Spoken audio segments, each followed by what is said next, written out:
E se o bebê arrotar no peito, Se o bebê arrotar no vai peito, empedrar, seca o vai leite. empedrar. Empedrar, ó, tá vendo? Esse empedra. E aí, qual foi o maior mito ou mitos que você já ouviu até hoje voltado pra amamentação? A gente ouve muitos mitos, Eu né? ouço vários. Ó, eu vou te Todos contar os um aqui, ó. dias. Rapidinho, gente. Eu ouvi uma vez que se uma mulher menstruada sentar na sua cama, seca o leite. Isso. E se o bebê arrotar no peito, Se o bebê arrotar no vai peito, empedrar, seca o vai leite. empedrar. Empedrar, ó, tá vendo? Esse empedra. E aí, é mito ou verdade? É tudo mito, né? É tudo mito.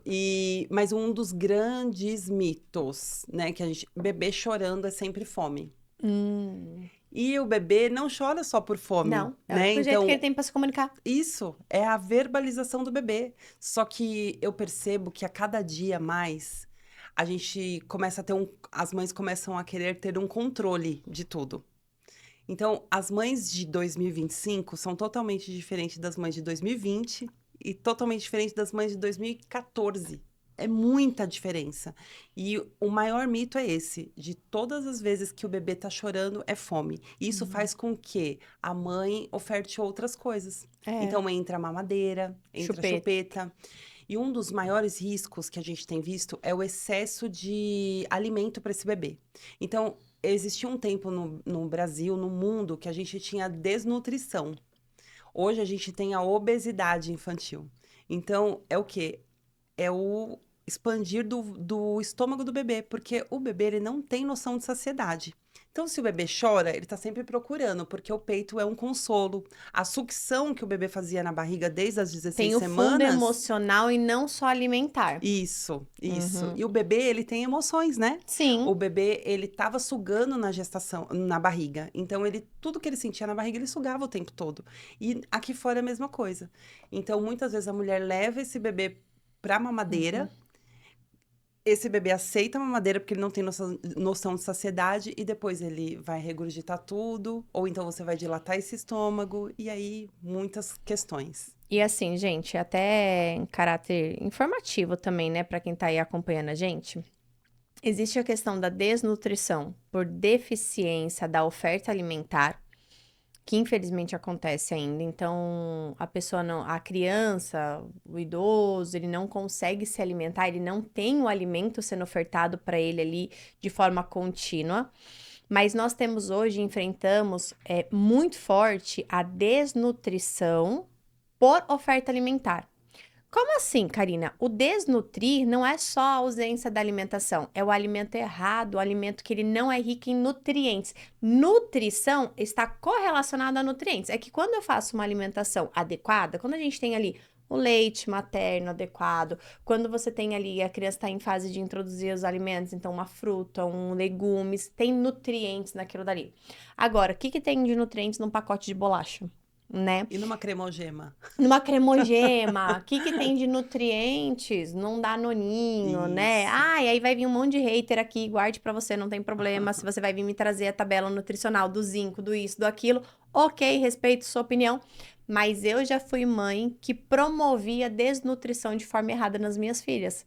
E olha só que coisa engraçada, né? Eu não era da área da saúde ainda, não tinha conhecimento, mas como eu tive uma infância com muita privação alimentar, então, por exemplo, eu via criança comendo Danone, eu não podia comer Danone, não era uma coisa rotineira.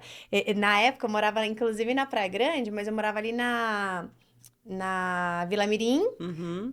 do outro lado da pista, porque tem a orla da praia, tem a Kennedy e tem a rodovia. Zona 3, né? Isso, eu morava depois da rodovia, lá mesmo, não tinha nem saneamento, nada. Então a gente ia no mercado, tipo, e eu lembro que raríssimas vezes sobrava centavos. Eu conseguia comprar, tipo, aqueles Danone Paulista, né, que é 6, vem a bandejinha com 6. A gente comprava um, o mercado vendia, pra você ver como era carente, que não vendia a bandeja, vendia Sim.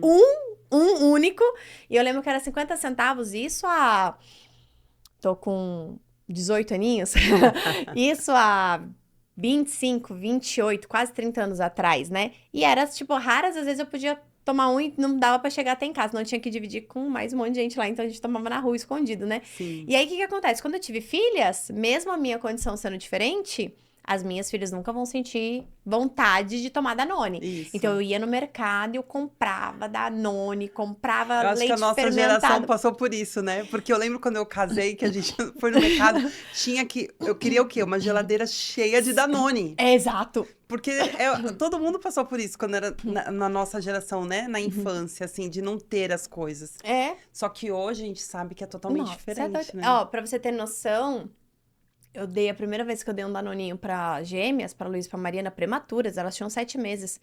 Hoje eu falo assim, gente, jamais eu iria fazer com que o pâncreas das minhas filhas trabalhassem tanto. Gente, isso é praticamente uma iatrogenia que a gente promove Mas fisiológica. isso é porque falta de informação. Exatamente. Por isso que o que eu falo para as meninas, né, que eu treino hoje lá na atenção primária, que as mães, elas têm sim o direito de escolher se vai amamentar ou não, porque É o corpo delas. É ela, né? É a disposição dela, é a renúncia dela, é a vida dela. Porém, ela precisa estar informada sobre o que ela está fazendo. Ela precisa estar consciente. O direito delas é direito delas, mas é dever nosso como promoção. Não negligenciar a informação. Não negligenciar. Exatamente. A gente precisa sempre trazer. Eu falo para as mães assim: olha, a escolha é sempre da família, tá? Mas o meu dever é te informar quais são os benefícios e os malefícios, né? Então, consultora de amamentação tem muito assim: eu sei que você é muito radical e não gosta de chupeta. Elas falam assim pra mim, os pais já falam. Mas o que você acha? Aí eu vou falar assim, olha, não vou falar o que eu acho, mas eu vou te falar o que a ciência fala, tá? Então, por que que a gente não usa? Então, eu gosto de explicar o porquê. Porque assim, não é só, você tá dando chupeta? E vim com julgamento, né? Não. As mães são muito julgadas. E a gente... quando eu trabalho com a mãe, com o bebê, eu não posso ir num papel de julgamento. Uma, porque eu entro dentro da casa dela. Então, eu preciso ir de uma forma muito acolhedora e entender aquele ambiente. O porquê ela está dando a chupeta. Então, será que... Aí eu falo para ela assim, será que em vez de dar a chupeta, nessa hora a gente consegue usar o sling? Né? Então, o sling é uma técnica que a gente usa com tecido, que acolhe o bebê, ele deixa meio no método canguru. O bebê tá na esterogestação, aquilo acalma o bebê, ele ouve o coração da mãe, sente a pele. Então, o bebê se organiza. Né? Ou será que eu posso usar um charutinho, uma técnica 5S? Então, tem várias técnicas que a gente pode usar para acalmar o bebê que a gente pode evitar a chupeta. O de doutorado é luz que seduz.